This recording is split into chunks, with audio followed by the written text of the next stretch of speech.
बिस्मिल्लाहिर्रहमानिर्रहीम अस्सलाम वालेकुम। तो आज लेक्चर नंबर 12 है हमारे पास, टॉप 100 इंग्लिश ग्रामर रूल्स। तो ये ज़्यादा से ज़्यादा जो हैं हमारे लेक्चर नंबर 16 तक जाएंगे। तो इसमें 100 नहीं होंगे, हमारे 150 या 160 तक रूल्स जो हैं वो कवर होंगे। ये समझ लें पूरी इंग्लिश जो ग्रामर है ना, पूरी इंग्लिश लैंग्वेज है जो, उसके जो मोस्ट इम्पॉर्टेंट जो रूल्स हैं वो हैं। इन रूल्स को आपने रटा नहीं लगाना सबसे पहले। उसके बाद आपको फ़िक्र करने की कोई ज़रूरत नहीं है। इसके बाद इंशाल्लाह 500 सेंटेंस आएंगे, यानी एक लेक्चर में फिर मैं 50-50 सेंटेंस लेके आऊँगा। और ये जनाब थोड़े से लेक्चर लगेंगे और 500 सेंटेंस हमारे कंप्लीट हो जाएंगे। वो सेंटेंस आपने सिर्फ पढ़ने हैं, ठीक है, और उनमें गलतियाँ निकालनी हैं। जैसे जैसे आप उनमें मिस्टेक्स जो हैं वो फाइंड आउट करेंगे तो जो चीज़ें हैं वो क्लियर होती जाएंगी। तो रूल को आप रटा लगा लें, इसका ये कोई मेथड नहीं है सर, ठीक है। रूल लगाएंगे रटा कोई फ़ायदा नहीं है। सेंटेंस पढ़ें, मेरा तरीकाकार यही है कि मैं सेंटेंस लेके आता हूँ, वो sentence as a rule act करता है। तो स्टार्ट करते हैं नेक्स्ट। अच्छा सर, जो पिछला लेक्चर था उसमें मैंने वर्ब्स के कुछ रूल्स बताए थे कि कुछ वर्ब्स हैं उनके पहले आपने या बाद में आपने रिफ्लेक्सिव प्रोनाउन लगाना है या प्रेपोजिशन लगानी है कि नहीं लगानी है। आज सर ना एक कुछ वर्ब्स हैं, इनके पहले आपने एज लगाना है, इनके सॉरी बाद कुछ वर्ब्स हैं जिनके बाद आपने एज लगाना है, ठीक है। आपने इन वर्ब्स को रटा नहीं लगाना, सिर्फ आप बस देखते जाएं, समझते जाएं चीज़ों को। रिगार्ड, रिप्रेजेंट, पोर्ट्रे, यानी इसका मतलब ये कि किसी चीज़ को आप डिस्क्राइब कर रहे हैं। डिपिक्ट, ये भी शो करना को कहते हैं, किसी चीज़ का ज़ाहिर करना। Define, mention and describe and create. तो इन वर्ब्स के बाद आपने सर एज लगाना है। तो इसकी समझ कैसे आएगी सर? सिंपल सी बात है, इसकी समझ आएगी एक एग्जांपल से। आई रिगार्ड, ये पहले ही वर्ब है, इसकी उसने एग्जांपल डाल दी इसमें। I regard Ali my brother. तो आपने इसको क्या करना है? I regard Ali as my brother, ठीक है। या या डिफाइन अगर आप करेंगे, he defined biology as a discipline, ठीक है। He defined biology as a discipline या एज ए साइंस, ठीक है। या he described science as a means of expressing things. तो ये हो जाएगा ये, ठीक है। तो इन वर्ब्स के बाद आपने एज लगाना है। फिर देख लें, record, represent, portray, depict, define. जैसे आप कहते हैं ना, this thing is defined as, अक्सर आपके ज़बान, यानी एक सबकॉन्शियस जो माइंड, जो आपका जो हिस्सा है ना दिमाग का, उसको पता चल जाता है कि ये यार मसला है, ये डिफाइंड एज ही होगा, ठीक है। तो mention, describe and treat. I regard Ali as my brother होगा, ठीक है। ये पहले वाला गलत है एंड दूसरे वाला ठीक है। इन वर्ब्स के बाद आपने एज लाजमी लगाना है। डू नॉट यूज़ एज, यानी कुछ वर्ब्स हैं जिनके बाद आपने एज नहीं लगाना, अक्सर आप गलती कर देते हैं। Do not use as after these verbs, कौन से हैं? नेम, एक वर्ब नेम हो गया। कॉल, टर्म, थिंक, यानी थिंक के बाद आपने थाट एज नहीं लगाना, या टर्म्ड एज नहीं लगाना, या कॉल्ड एज नहीं लगाना, या नेम्ड या नेम एज नहीं लगाना। ही कॉल्ड हिम एज फूल, ऐसे नहीं होगा, इसका होगा ही कॉल्ड हिम फूल। देखें कितना वैसे डिफरेंस है। ये बड़ा बिल्कुल ठीक लग रहा है, जो दिखने में तो बिल्कुल ठीक लग रहा है। ही कॉल्ड हिम एज फूल, तो वैसे नहीं होगा, ही कॉल्ड हिम फूल होगा, ठीक है। तो फिर देख लें कुछ वर्ब्स ऐसे हैं जिनके बाद आपने एज लगाना है, जिनमें regard, represent, portray, depict, define, mention, describe, treat, ठीक है। इन पर आपने लगाना है। I regard Ali as my brother. तो कुछ है जिनमें आपने नहीं लगाना, जैसे नेम हो गया, कॉल हो गया, टर्म हो गया, थिंक हो गया। ही कॉल्ड हिम, ठीक है, ये वर्ब है, कॉल्ड है, ही कॉल्ड हिम एज फूल नहीं होगा, ही कॉल्ड हिम फूल होगा, ठीक है सर। नेक्स्ट, अच्छा कुछ वर्ब्स हैं जिनके बाद आपने I N G form of the verb लगानी है। कुछ वर्ब्स ऐसे हैं, यानी उनको आप समझ लें, कुछ इनमें से कुछ फ्रेज भी आएंगे, यानी फिक्स हैं, ठीक है। यानी ज़रूरी नहीं है कि जिस जगह पे जनाब टू की फर्स्ट टू, जिस जगह पे भी टू आ जाए तो आप जहाँ पे जनाब वहाँ पे सर टू के बाद फर्स्ट फॉर्म ही लगाएं, ठीक है। कुछ केस ऐसे होते हैं कि टू के बाद आई एन जी फॉर्म भी लगानी पड़ जाती है, उसके आगे एग्जांपल आएगी।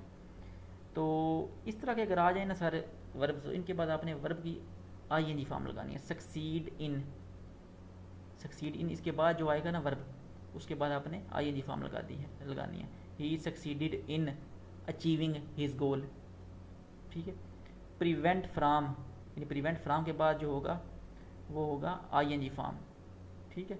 प्रोहिबिट फ्राम, ठीक है। विद ए व्यू टू, ये बड़ा इंपॉर्टेंट है, विद ए व्यू टू, क्योंकि इसके बाद टू आ रहा है तो अक्सर बंदे जनाब टू के बाद ना समझते हैं कि टू के बाद फर्स्ट फॉर्म लगेगी, क्योंकि ये फ्रेज है एक, तो ये फिक्स होते हैं।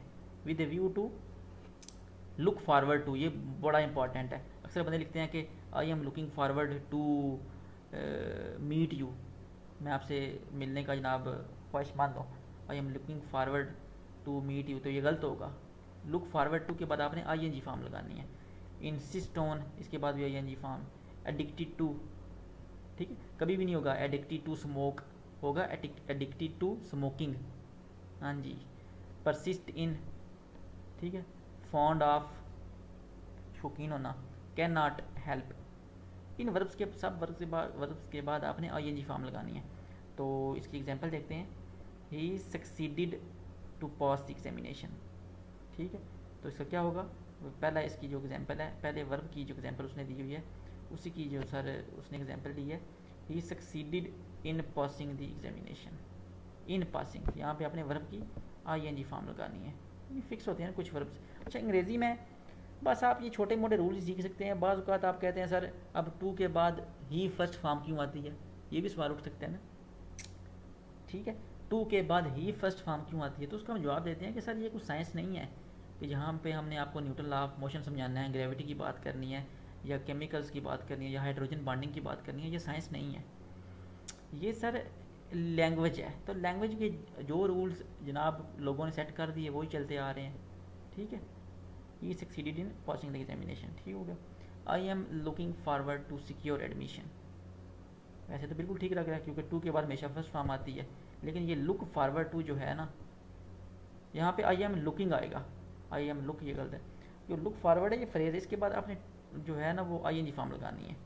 आई am looking forward to securing admission, to के बाद आईएनजी फॉर्म, बहुत इंपॉर्टेंट है। सक्सीडेड इन, इसके बाद ING form. Prevent from ING form. Prohibit from ING form. With a view to ING form. Look forward to, insist on, addicted to, persist in, fond of and can not help, इन सब के बाद आपने verb की ING form लगानी है। Next, अच्छा बहुत कर लगता है कि एक वर्ब आता है नाउ, कि मैं जानता हूँ कि तैरना कैसे है, या मैं जानता हूँ कि इस बुक को हमने कैसे पढ़ना है। तो नाउ के बाद आपने लगाना है how to, how to plus first form of verb. तो उसकी एग्जांपल देखें, he knows to read a book, ये गलत होगा। अब नाउ आ गया तो आपने लगाना है how to plus first form of verb. He knows how to read a book, how to read a book, यानी जहाँ पे नाउ आ जाएगा कि मैं जानता हूँ, तो वह उसके बाद आपने लगाना है how to plus first form of verb. जैसे he knows to read a book, तो आपने लगाना है he knows how to read a book, कि कैसे किताब पढ़नी है, ठीक है सर, ये बड़ा इंपॉर्टेंट है। या ही नाउज हाउ टू स्विम, ठीक है, कैसे तैरना है। या ही नाउज हाउ टू चीट, ठीक है। या ही, चलो ठीक है, बस बहुत है। अच्छा, इसके बाद आता है दो, एक समझिए कि ना आप ये वर्ड्स हैं सेम, इनके मीनिंग है, लेकिन में डिफरेंस आता है, डिफरेंस है इनमें।